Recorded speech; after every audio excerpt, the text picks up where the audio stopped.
Yung guys may iniwan dito. Ayan. Babae. Mamukhang lalaki. Ano to eh? I-stud din ni Leonidas. Kasi hindi raw nagtitake. Parang 2 beses na raw pinastad to. So sa mail din nila. Actually nakuha rin na rin dito yun. Yung mail na yun. Anak din ni Leonidas. Ay kapatid yata ni Emily yun. Yung ano nakuha nila na lalaki. Hindi raw mabuntis din. Eh ngayon dito diretso natin kay Leonidas.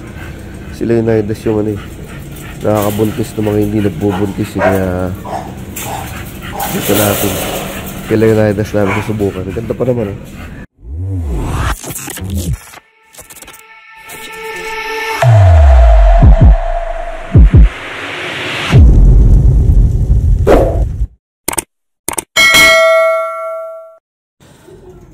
Guys, update tayo ngayon. Oh. Ito na yung tenga nung tinaypan natin. Natanggal na nga yung isa eh.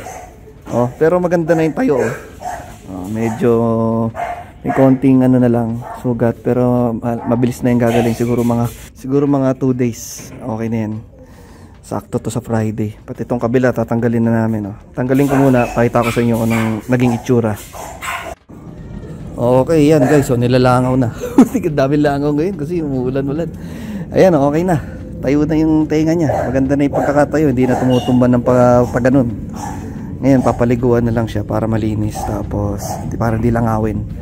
Videoan ko na lang ulit pagkatapos niya maligo. Ayan, pogi na. Babae yan, no? Diba? Paligo muna natin. Oh, yan na guys. Okay na. Nakaligo na. Bango na. Ayan yung tenga niya ngayon, no? Diba? Pag alert yan, nakatayo na maganda yan. Ayan, no? Hindi na siya nakatumba ng pag ano. Ayan, okay na. Maganda na yung pagkakatayo niyan. Yeah.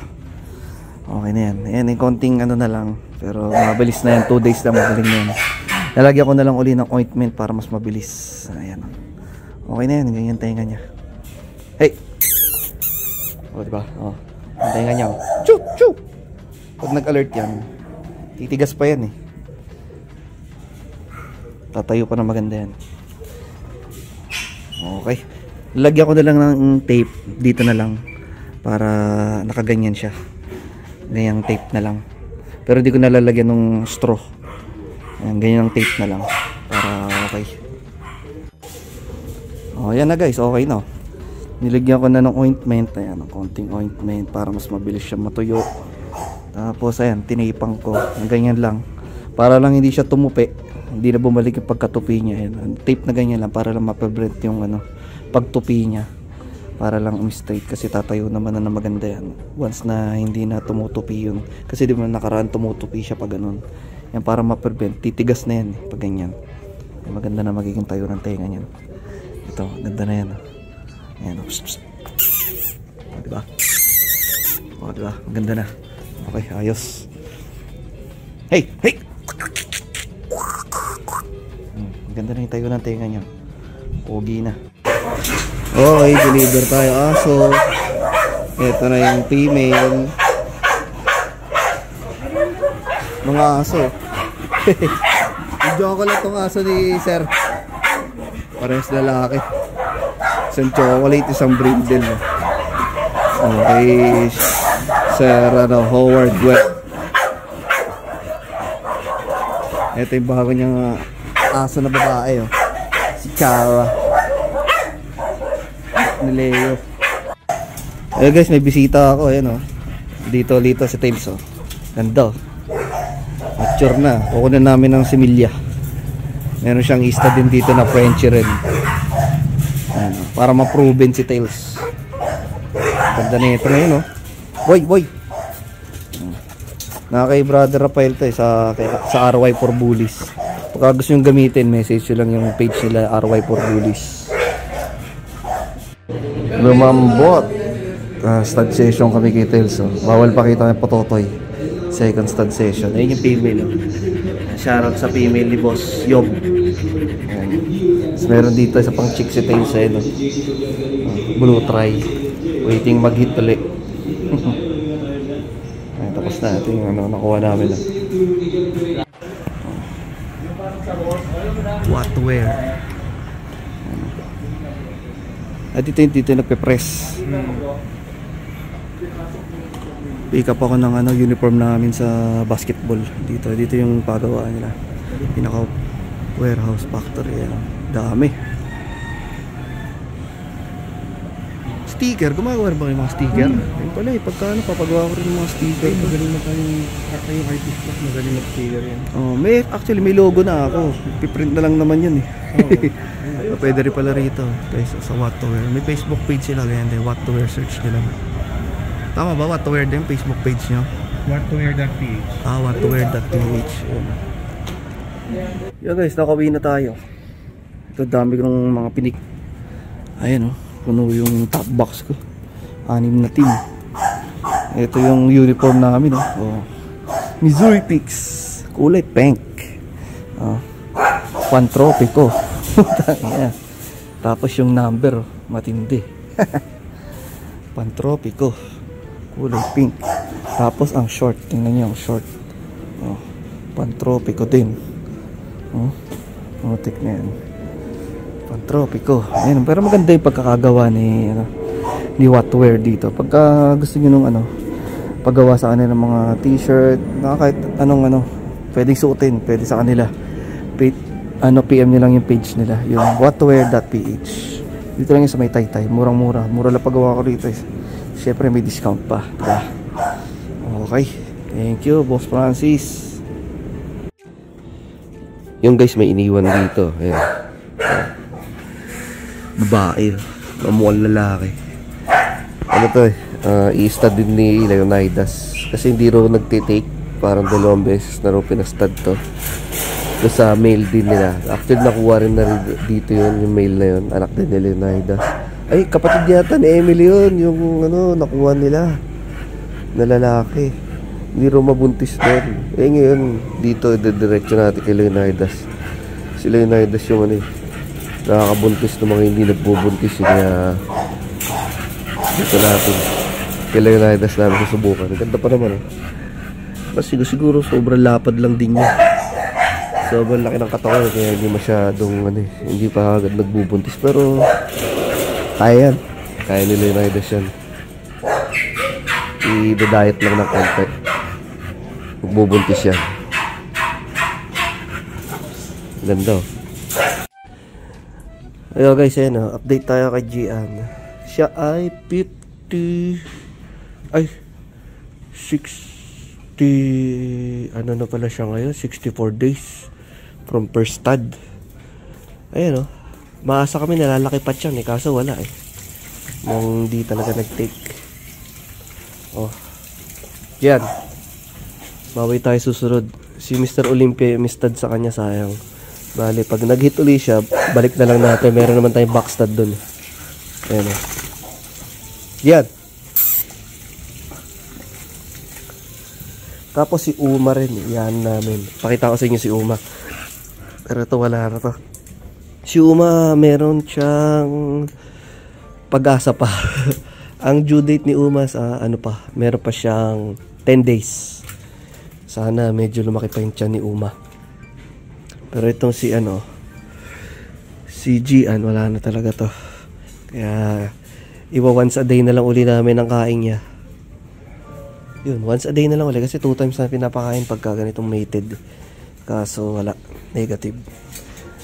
So balik na lang siya sa once a day.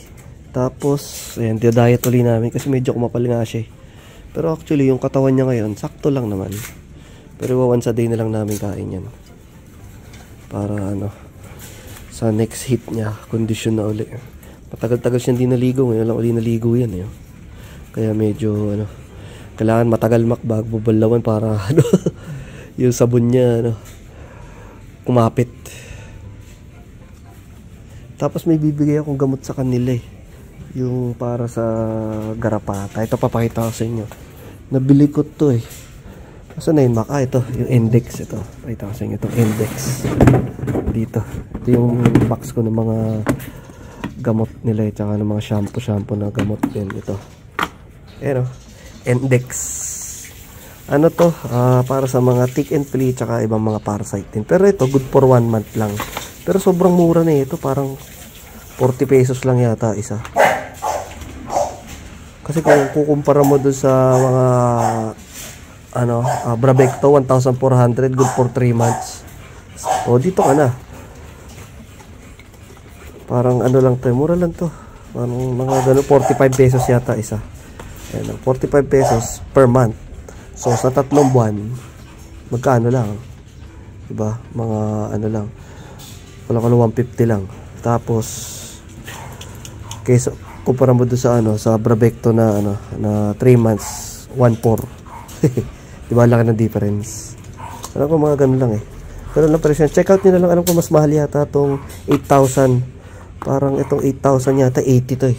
Kasi meron pang isa niyan yung 4,000. Ito yung 8,000 eh. Pero pag ito kasi yung tablet niya yun, maliliit lang. Pagka sa mga tuta, ang timbang ay 10 to 20 kalahati lang. Kilos yun ah. Pagka 20 to 40, yung isang buo na. Kaya yung mga adult ko, isang buo na siya. Isang tablet na namin bibigyan. Yan ang index. Para sa mga garapata. Uso kasi garapata eh. Pati sa pusa, pwede rin siya. Ayan guys, si Uma. Update natin sa kanya. Sinabit namin yan, likot eh. Pinuputulan namin ng kuko. Ayan, ngayon lang rin uli naligo yan. Namumula pa nga yung dito niya. Pero ibababa namin, pakita ko sa inyo. Pakita ko sa inyo wala, hindi rin nag-take to eh. Negative din eh. Bali, bawi tayo sa susunod. Ayan o. Try natin ibalik uli kay Bingo. Pag hindi pwede si basta may isang bago dun eh. Si Troilio. Papakita ko sa inyo sa susunod yun. Try din natin dun. Pero mas gusto ko si Bingo eh. Pagka next hit niya uli, balik natin sa kanya. Ayan o. Kukondisyon na muna natin ulit to. Ayan, matagal-tagal na conditioning to. Meron tayong 4 months para i-condition si Uma. Ayan guys, naglagas lang din uli yung balahibo niya eh. Pero ang gagawin namin dyan, i-condition uli namin, pagagandahin uli namin siya. Kasi matagal-tagal itong di naligo eh. Okay, isang buwan din mahigit, kaya medyo parang bumalik yung kanyang skin condition. Kaya ang gagawin namin ngayon, i-condition uli siya. Para sa next breeding niya, okay na. Kasi biglaan lang itong nag-hit eh. Diba nung nakaraan, kinuha ko siya, payat. Nung dumating dito payat, pinataba namin, tapos ginamot namin, tapos bigla nag-hit. Ayun, napastad tuloy na wala sa oras. After 1 month, hindi siya naligo, bumalik na naman yung niya. Kaya siguro talagang hindi pa siya ready. Kaya itong susunod na hit niya, doon na lang namin siya ipapastad tuloy. Babalik natin doon. Kukondisyon namin siya 4 months. Meron tayong 4 months para i-kondisyon si Uma. Okay. Guys, ito naman si Leonidas. Ayan, bibigyan ko rin siya ng gamot. Yung gamot dun para sa mga garapata tsaka ibang parasite. Kasi last time, may nakita ko sa kanya maliit. Parang hindi siya kapitan. Bibigyan ko na rin ng isang piraso. Ayan, good for 1 month na yan. Tapos next month, bibili uli ako niyan. Bibigyan ko rin namin siya. Ayan, uso kasi yung mga kuton ng mga nakaraan ng summer. Kaya kailangan natin paslangin lahat. Ayan, para walang kumapit. Ang hirap pa naman makita ng mga garapata pag dito kay Leo kasi ang haba ng mga balahibo niya eh. Hindi siya katulad ng ibang aso ko na pagka kita mo agad eh, tsaka mataba siya, may mga layer mabalat. Kumbaga, tsaka yung kulay niya chocolate na chocolate siya Ayan, kaya mahirap tingnan kapag kinapa mo lang, naman makakapa. Tsaka dito madalas sa may likod ng tenga yun eh. Nakita namin. Diba? Mamaya may stud uli yan. May binabanatan ka na female. Yung magandang female na pinakita ko nung nakaraan. Diba boy? Mamaya stud uli tayo. Nung nakaraan, nung in-stud namin, nanganak na. Ilan mo naging anak nun? 6 yata, 7. Basta marami rin eh. Kaganda ng kulay. Mga choco try din, 2, 3 yata. Yung try ko na female, yung pinakita ko nung nakaraan nung vlog, yun, nanganak na yun.